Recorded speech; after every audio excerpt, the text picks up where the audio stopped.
Hi friends, welcome to நாவலின் சமையலறை. இன்னைக்கு நம்ம நாவலின் சமையலறையில் ஒரு சூப்பரான அட்டகாசமான எல்லோருக்குமே ரொம்ப ரொம்ப ரொம்ப பிடிச்ச தலப்பாக்கட்டு பிரியாணி, மட்டன் பிரியாணி எப்படி பண்ணுறதுன்னு பார்க்கலாம்.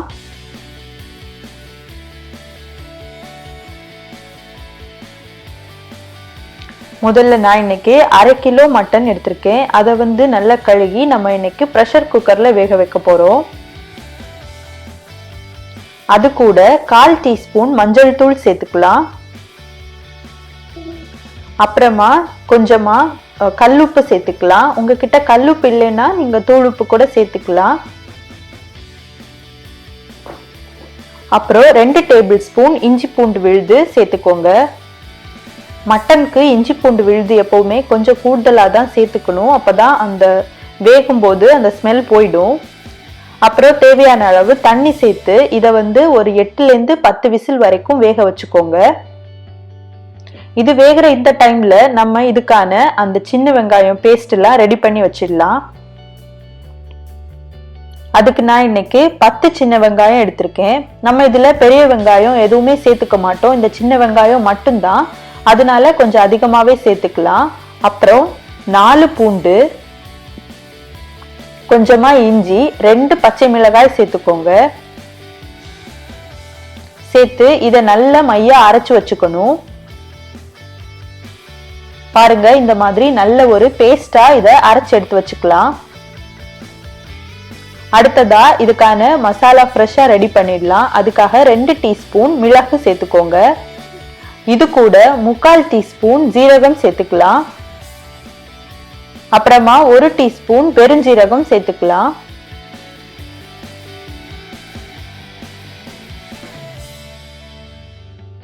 அடுத்ததா 1 இன்ச் பட்டை, 2 நட்சத்திர சோம்பு, 4 ஏலக்காய்,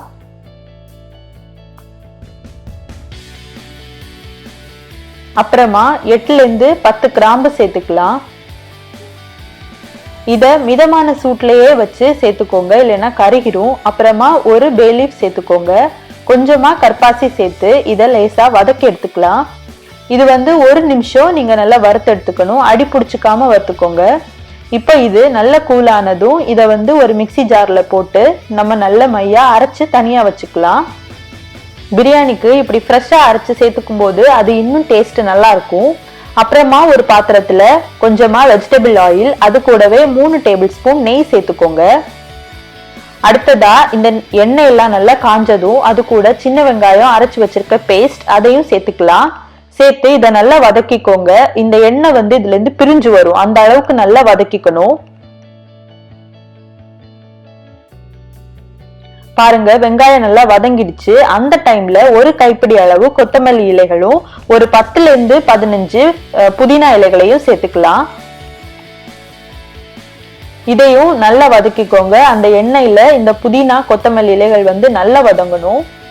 அப்புறமா நம்ம ஏற்கனவே பொடிச்சு வச்சிருக்க அந்த பிரியாணி மசாலா அதையும் சேர்த்துக்கலாம்.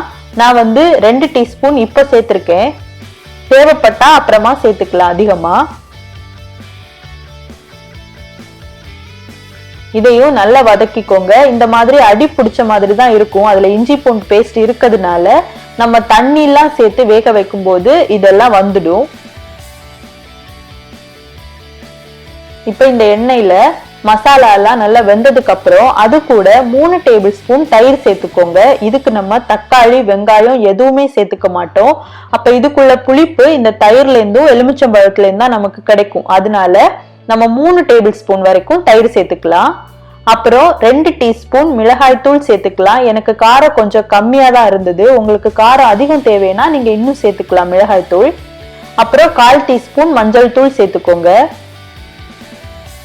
இது கூட 1/2 கப்பு நம்ம ஏற்கனவே மட்டன் வேக வச்சு வச்சிருக்க அந்த தண்ணி 1/2 கப் எனக்கு வந்தது. அந்த 1/2 கப்பையும் நான் இதுல சேர்த்திருக்கேன். நான் 1 கப் ஜீரக சம்பா அரிசிய ஏற்கனவே 20 நிமிஷத்துக்கு முன்னாடி ஊற வச்சு வச்சிருக்கேன். இப்ப இது கூட 1/2 மூடி எலுமிச்சம்பழத்தை இந்த மாதிரி ஜூஸ் எடுத்து சேர்த்துக்கோங்க. அப்புறமா வேக வச்சு வச்சிருக்க மட்டனையும் சேர்த்துக்கலாம்.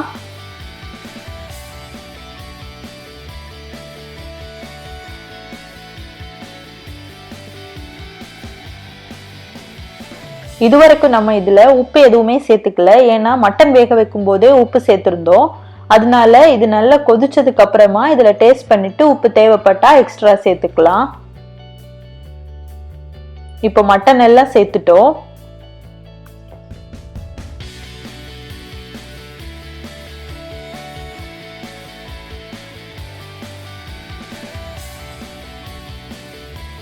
இந்த டைம்ல நீங்க கொஞ்சமா உப்பு சேர்த்துக்கோங்க. உங்களுக்கு எவ்வளவு தேவையோ அந்த அளவுக்கு சேர்த்துக்கோங்க.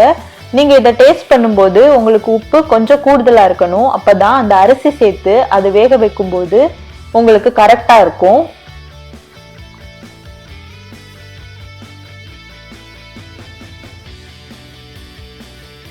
இப்ப இத மூடி வச்சு ஒரு 2 ல இருந்து 3 நிமிஷம் வரைக்கும் அப்படியே வேக விட்டுக்கோங்க. ஒரு 3 நிமிஷத்துக்கு அப்புறம் இந்த மாதிரி நல்லா வெந்ததும் அதுல நம்ம 20 நிமிஷத்துக்கு முன்னாடி ஏற்கனவே ஊற வச்சிருக்க ஜீரக சம்பா அரிசி அதை சேர்த்துக்கலாம். தலப்பாக்கட்டு பிரியாணிக்கு ஜீரக சம்பா அரிசி தான் பெஸ்ட். அதை இந்த மாதிரி மெதுவா சேர்த்துக்கோங்க. இது வந்து 1 கப் அரிசி. அரிசி எல்லாம் சேர்த்ததுக்கு அப்புறமா இதை மெதுவா கிளறி விட்டுக்கணும்.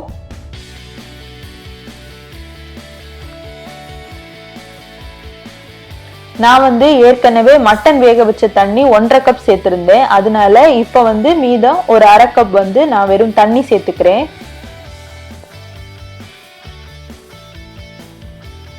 சேர்த்து இத வந்து ஒரு 4 ல இருந்து 5 நிமிஷம் வரைக்கும் மூடி வச்சு வேக வச்சுக்கோங்க.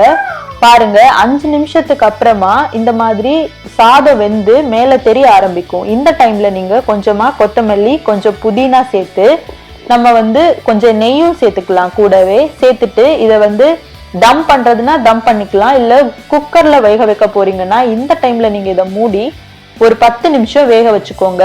மிதமான சூட்ல வேக வச்சுட்டு அப்புறம் ஒரு 10 நிமிஷம் அந்த ஸ்டீம்ல அது அப்படியே இருந்து வேகணும். வெந்ததுக்கு அப்புறமா அதை நம்ம எடுத்துக்கலாம். இன்னைக்கு நம்ம தம் பண்ண போறோம். அதுக்காக நெய்லாம் சேர்த்ததுக்கு அப்புறம் இந்த மாதிரி ஒரு ஃபாயில் பேப்பர் போட்டு மேல ஒரு மூடி வச்சு தம் பண்ண போறோம். நீங்க தோசை தவாவை சூடு பண்ணிட்டு அதுக்கு மேல கூட இந்த பாத்திரத்தை வச்சு தம் போட்டுக்கலாம். இது வந்து ஒரு 25 நிமிஷம் மிதமான சூட்ல அப்படியே இருக்கணும். இது மேல நீங்க ஒரு கனமான பாத்திரத்துல தண்ணி வச்சுக்கலாம். 25 நிமிஷத்துக்கு அப்புறம் இது வெந்ததும் உடனே எடுத்துடக்கூடாது. 10 நிமிஷம் அதுக்கப்புறம் ஸ்டீம்ல அது அப்படியே இருக்கணும். 10 நிமிஷத்துக்கு அப்புறம் தான் இதை ஓபன் பண்ணணும். பாருங்க, ஸ்டீம்லயும் இந்த சாதம் நல்லா வெந்திருக்கும். இப்ப நம்ம பிரியாணி ரெடி ஆயிடுச்சு. இப்படி பண்ணோம்னா இந்த சாதம் வந்து ஒன்னோட ஒண்ணு ஒட்டாது, அடி பிடிக்கவும் செய்யாது. அதுக்காகத்தான் மட்டனும் நல்லா வெந்திருக்கும். இப்போ நம்ம சூப்பரான தலப்பாக்கட்டி பிரியாணி ரெடி ஆயிடுச்சு. நான் ஏற்கனவே ஒரு மட்டன் பிரியாணி ரெசிபி போட்டிருக்கேன். அதை இது வரைக்கும் பார்க்காதவங்க அதையும் பாருங்க. இதுல வந்து நம்ம தக்காளி, சின்ன வெங்காயம் எதுவுமே சேர்த்துக்க மாட்டோம். வெறும் சின்ன வெங்காயம் மட்டும்தான் சேர்த்துப்போம். ரொம்ப ஈஸி. மற்ற பிரியாணியை விடைக்கும் இது பண்ணுறது ரொம்ப ஈஸி. உங்களுக்கு இந்த வீடியோ பிடிச்சிருந்துச்சுன்னா நீங்களும் வீட்டில் ட்ரை பண்ணி பாருங்கள். எப்படி வந்துச்சுன்னு எனக்கு மறக்காமல் கமெண்டில் சொல்லுங்கள். உங்களுக்கு நாவலன் சமையலறை வீடியோஸ்லாம் பிடிச்சிருந்துச்சுன்னா லைக் பண்ணுங்கள், ஷேர் பண்ணுங்கள். அப்படியே நாவலன் சமையலறையை சப்ஸ்கிரைப் பண்ணுங்கள். தேங்க்யூ.